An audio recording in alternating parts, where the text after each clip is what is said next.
যে ভুট্টা বাগান, ভুট্টা এখন পেকে গিয়েছে প্রায়। ভুট্টা খেতে ভুট্টা মোটামুটি হয়েছে এটা।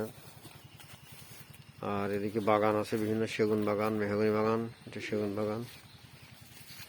এপাশে পটলের ক্ষেত আছে, পটলের ক্ষেত, কৃষি জমি এই মাঠ। কত রকমের ফসল আমরা এটা দেখতে পাচ্ছি যে পটল বান করে দিতে হয়, তার লতা গাছে পটল হয়।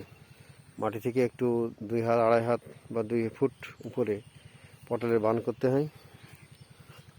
পটলের ফসল ভালো হলে পটলে অনেক ভালো দাম হয়, কিন্তু সবচেয়ে ভালো দাম হয় আমরা দেখতে পাচ্ছি একটু দূরে ড্রাগন বাগান। এখন প্রচুর ড্রাগন ফলের চাষ আছে, ড্রাগন ফলের চাষ আছে। ড্রাগন চাষ করতে পারলে এটা লাভজনক ব্যবসা, অনেকেই এখন এই ড্রাগনের চাষ করতেছে। আমরা এখানে দেখতে পাচ্ছি আরেকটা ড্রাগন বাগান, যে প্রচুর ড্রাগন, এই যে লতা পাতার মতো, এটা হলো ড্রাগন বাগান।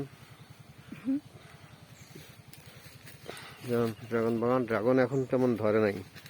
তাহলে একই মাঠে দেখা যাচ্ছে পটল, ড্রাগন, ভুট্টা, পাশে পাশে সব মেহগনি গাছগুলো লাগানো।